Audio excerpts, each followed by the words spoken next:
क्या वो लड़ते हुए मरे?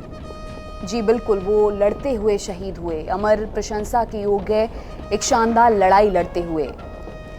7 जुलाई 1999 सुबह 9:15 बजे प्रोफेसर नैयर के फ़ोन की घंटी बजती है। फ़ोन के दूसरे छोर पर लेफ्टिनेंट कर्नल शर्मा ने अनुज के पिता की आवाज़ सुनने तक अपनी सांस रोक रखी थी। फ़ोन उठा और कर्नल शर्मा ने अपना परिचय दिया तो प्रोफेसर नैयर ने वही सवाल पूछा जिसका डर था, क्या ये अनुज के बारे में है? लेफ्टिनेंट शर्मा ने जवाब दिया, यस सर। मुझे आपको ये बताते हुए खेद है कि आज सुबह 5:30 बजे देश की महान सेवा करते हुए हमने अनुज को खो दिया। 17 जाट बटालियन से जुड़े कैप्टन अनुज नैयर 23 बरस की उम्र में कारगिल युद्ध में शहीद हुए थे।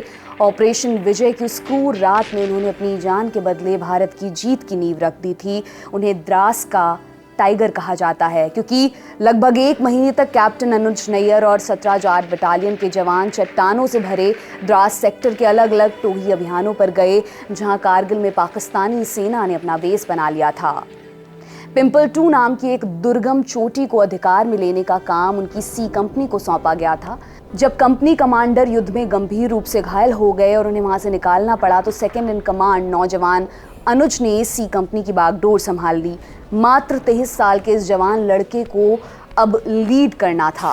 पहले ऑपरेशन में पाकिस्तानी फौज के 3 बंकरों को ढा देने के और पाकिस्तान के 9 सैनिकों को मार गिराने के बाद अब वो चौथे बंकर को तबाह करने की तैयारी में थे। तभी दुश्मन का एक रॉकेट से चलने वाला ग्रेनेड सीधे अनुज से टकराया। तब तक निर्भीक अनुज शानदार तरीके से बहुत बड़ी जिम्मेदारी निभा चुके थे। इसके आगे क्या हुआ, क्या ये उन पर आखिरी असॉल्ट था या अभी जिंदगी का खेल बाकी था?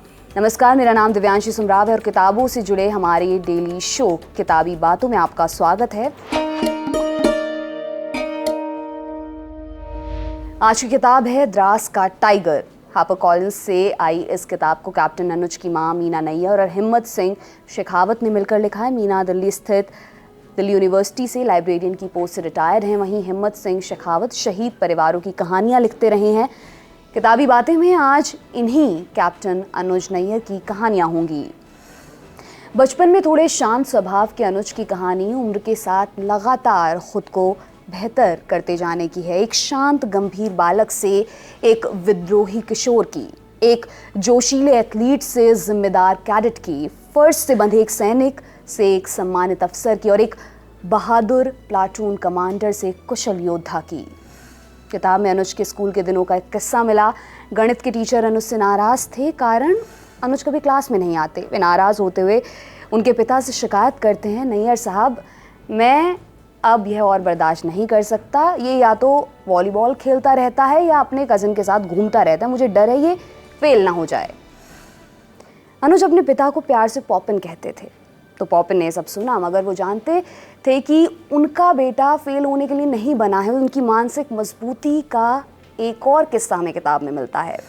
17 की उम्र में अनुज के स्कूटर का एक्सीडेंट हुआ था। वे परिवार से अपनी चोट को छिपाए रखने में कामयाब रहे थे, जब तक उनकी माँ, जिन्हें वे प्यार से मानी पुकारते थे, उनकी नज़र अनुज के खून में भीगे जूते से नहीं टकराई। उन्हें तुरंत अस्पताल ले जाया गया, जहां उन्होंने बिना एनेस्थीसिया के अपना इलाज करवाने का फैसला किया। उनकी मां मीना नैयर का मानना है ये वो लिटमस टेस्ट था जो उन्होंने अपने लिए रखा था, क्योंकि अनुज देखना चाहते थे कि वे सेना में करियर बनाने के लिए उपयुक्त हैं या नहीं। 65% अंकों के साथ अनुज ने जैसे तैसे बोर्ड परीक्षा फर्स्ट डिवीजन से पास कर ली और नेशनल डिफेंस एकेडमी में एडमिशन ले लिया। दिल्ली के धौला कुआं स्थित आर्मी पब्लिक स्कूल से पढ़ाई पूरी हुई। स्कूल ने जब अपनी ईयर बुक रिलीज की तो किताब ने उन्हें लीथल वेपन कहा, मतलब घातक हथियार। उनकी शरारतों से शिक्षकों की नींद उड़ी रहती थी। यूनिट टेस्ट के दौरान टिफिन खाना हो या फिर क्लास छोड़ खेलने निकल जाना हो, उनकी माँ जब भी ये याद करती हैं तो भावुक हो जाती हैं। अनुज जितने मसमौला थे, ज़रूरत आने पर उतने ही गंभीर और अडिग भी। जब वे इंडियन मिलिट्री एकेडमी पहुंचे तो उन दिनों के 2 रोचक प्रसंग हुए जो हमें अनुज के व्यक्तित्व को समझने का एक जरिया उपलब्ध कराते हैं। मसलन प्रैक्टिस सेशन के लिए अनुज और उनके साथियों ने अस्त्रागार, यानी जहां अस्त्र रखे जाते हैं, वहां के एक अधिकारी को राजी कर लिया कि उन्हें ट्रेनिंग के लिए ज़रूरी हथियारों के इस्तेमाल की इजाज़त दे दें। ऐसे में एक बार प्रैक्टिस सत्र के दौरान कुछ हथियार ख़राब हो गए। जो हथियार वे अकेडमी से उधार लेते थे, उनमें से 1-2 के गैस प्लग या कुछ और पुर्जे खो गए थे। अनुज को डांट फटकार पड़ी मगर वो उससे परेशान नहीं हुए। अच्छे लीडर की तरह अनुज ने एक ऐसी चीज़ के लिए सारा इल्ज़ाम अपने ऊपर ले लिया जो केवल उनकी गलती नहीं थी, मुआवजे का भी सबसे बड़ा हिस्सा उन्होंने ही भरा। किताबी किस्से में भोंसले ऑपरेशन का भी जिक्र मिलता है। ये कोई युद्ध का ऑपरेशन नहीं था, मज़ेदार किस्सा है, आपको बताते हैं। एक ड्रिल इंस्ट्रक्टर अकेडमी में नए नए आए थे, नाम था काका साहब भोंसले। भोंसले सर की क्लासेस ग्रुप को निचोड़े दे रही थी। वे इतने थक जाते थे कि फिर ना तो किसी और गतिविधि के लिए ऊर्जा बचती थी, ना ही गुंजाइश। इस तरह इंस्ट्रक्टर साहब को व्यस्त रखने के लिए अनुज और उनके कोर्समेट ने शुरू किया भोंसले ऑपरेशन। वे उनके सेशन के दौरान एक्सरसाइज छोड़कर दुनिया भर की बातें करते, परिवार से लेकर दोस्तों की, बटालियनों से लेकर लड़ाइयों तक की। हाँ, बातचीत के बीच में कभी कभार एक्सरसाइज भी हो जाती थी।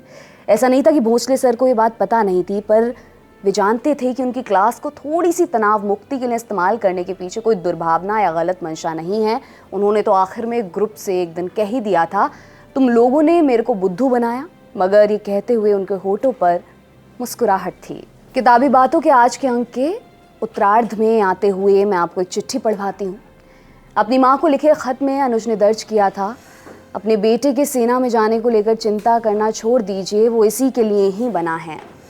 किताब कहती है कि कारगिल में पिंपल कॉम्प्लेक्स की चोटी पर कैप्टन अनुज नैयर की जीत उस जीत की पूरक बनी जिसे कैप्टन विक्रम बत्रा ने .4875 पर हासिल किया था। पिंपल 2 और .4875 के बीच की हवाई दूरी केवल 300 से 500 मीटर की थी। इस चोटी को साफ करके अनुज और उनकी कंपनी ने कई जानें बचाई, मगर नियति का खेल देखिए।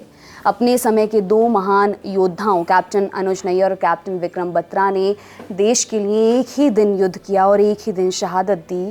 तारीख वही नामुराद 7 जुलाई। हमें लगता है कि कारगिल में युद्ध के दौरान वीरता की ऐसी हर कहानी के साथ इसके साक्षी रहे पर्वत भी हमेशा के लिए बदल गए हैं। उस हर चट्टान ने जिस पर कैप्टन अनुज ने आराम किया होगा, उनके इरादों की मजबूती को महसूस किया होगा। हर वो पत्थर जो पांव तले आया होगा, उसे उनके बूटों की दिलेरी का एहसास रहा होगा। फिजाओं ने भी उन्हें प्यार करने वालों के लिए उनके दिल की कोमलता को दर्ज किया होगा। उनकी दैहिक यात्रा तो 28 अगस्त 1975 से 7 जुलाई 1999 की है, पर उनके शौर्य, उनके साहस की यात्रा पूरे सम्मान के साथ यूं ही अनवरत जारी रहेगी। उनकी जाबाजी ऐसी थी कि एक साथी सैनिक तेजवीर सिंह ने अपने बेटे का नाम अनुज के नाम पर रखने का फैसला किया। कैप्टन अनुज को मरणोपरांत देश के दूसरे सर्वोच्च वीरता पुरस्कार महावीर चक्र से सम्मानित किया गया। जंग तो एक फैसले के बाद ख़त्म हो जाती है, पर उसके बाद रह जाता है परिवार जिसे अब एक दूसरी जंग के लिए तैयार होना होता है। दुर्भाग्य से अनुज का परिवार भी इससे अछूता नहीं रहा। उन दिनों कारगिल के शहीदों के परिवारजनों को मुआवजे के तौर पर फिलिंग स्टेशन आवंटित किया गया था, लेकिन अफसरों की लाल फीता शाही और रिश्वतखोरी ने अनुज के पिता को काफ़ी परेशान कर रखा था। इसी बीच 26 जुलाई 2001 को प्रोफेसर नैयर को प्रधानमंत्री अटल बिहारी वाजपेयी और गृह मंत्री LK आडवाणी द्वारा कारगिल में भारत की जीत की दूसरी वर्षगांठ मनाने के लिए दिल्ली के अशोक होटल में आमंत्रित किया गया था। वहाँ प्रधानमंत्री के भाषण के बाद जो तालियां बजी, वे प्रोफेसर नैयर के दिल को छेद रही थीं। वो जानते थे कि वाजपेयी का ध्यान अपनी ओर खींचने के लिए उन्हें तेजी से कुछ करना होगा। जब प्रधानमंत्री दर्शकों के बीच से जा रहे थे तो प्रोफेसर नैयर अपनी सीट से खड़े हो गए। इसका नतीजा नाटकीय रहा। प्रोफेसर नैयर को प्रधानमंत्री की सुरक्षा में लगे कमांडोज ने पकड़ लिया। उन्होंने 2 हष्ट-पुष्ट गार्ड्स को धक्का दिया ताकि वाजपेयी तक उनकी बात पहुंच सके। प्रोफेसर नैयर ने उग्र लहजे में कहा, यह विजय दिवस जो आज आप मना रहे हैं, यह मेरे बेटे की जान की कीमत पर आया है। एक युद्ध मैं भी लड़ रहा हूं। जिस दिन मैं आपकी नौकरशाही के खिलाफ लड़ाई जीतूंगा, उस दिन मैं भी एक विजय दिवस मनाना चाहूँगा। वाजपेयी को हंगामे से दूर ले जाया गया, लेकिन गृह मंत्री आडवाणी पीड़ित पिता की बात सुनने के लिए रुक गए। उन्होंने तुरंत कमांडोज को पीछे हट जाने का आदेश दिया। उन्होंने एक गिलास पानी ऑफर किया, पूरी शिकायत सुनी। नैयर साहब ने कहा था वो नहीं चाहते कि कोई माँ बाप इस सदमे से गुजरे। आने वाले हफ्तों में गृह मंत्रालय के सीधे दखल के बाद फिलिंग स्टेशन को सरकारी बिजली का कनेक्शन मिल गया। 1999 में कारगिल के पहाड़ों में जीत के 2 साल बाद परिवार ने भी अपनी जंग जीत ली थी। ऐसी ढेर सारी किताबें और रोचक इतिहास आपके लिए पढ़ते हैं हमारे साथी दीपक तेंगुरिया। आज का एपिसोड आपको कैसा लगा कमेंट करके हमें ज़रूर बताइएगा। जारी रहेगी किताबों से जुड़ी दी ललन टॉप की ये यात्रा। शुक्रिया इसी उम्मीद के साथ कि कल फिर आपसे मुलाकात होगी। अपना और अपनों का खूब ख्याल रखिए और देखते रहिए दी लल्लन टॉप।